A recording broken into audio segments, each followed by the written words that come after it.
drummer came up to me, started messing with me about the Justin Bieber thing and the joking about my hair. And I was like, look, bro, that shit's dead. We're not doing that. And, you know, he wasn't afraid of me. I was just a kid. He laughed it off. And I think that he liked me because of that. He took me under his wing. You know, so I just kind of kicked it with him, and I was in there 63 days. I got out on house arrest. I went to court. I got sentenced to 6 years DOC, all suspended with 63 days time served, and then I had 6 years backup. So, you know, I had a lot of time over my head. I knew it was a setup. Everybody was telling me it was a setup. I took the armed robbery charge, pled guilty. They dropped the rest of the charges. After that, every 3 months I was locked up. I went from looking like Justin Bieber to, you know, a tattoo here, and then I got involved in an organization. I smacked it straight on my neck. I have now got that covered up. I don't really get into the details of that situation, and but I will say this. I will say how this happened. You know, I was in there. I was not going to get picked on. I've been getting picked on all my life from my brother, so I already know how that goes. My brother had me fighting kids ever since I've been, you know, 6, 7 years old.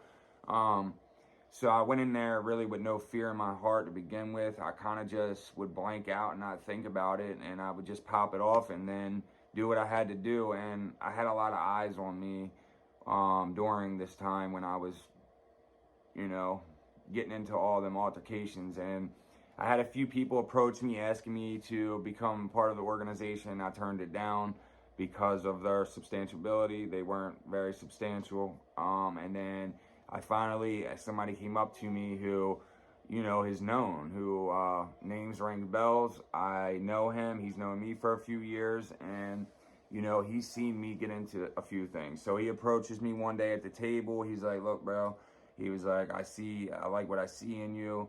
He was like, you know, when you come home, he was like, you know, I'm trying to talk to you about that. Well, part of this organization, you are not respected if you do that in a county jail. People don't respect it. It's just part of the rules.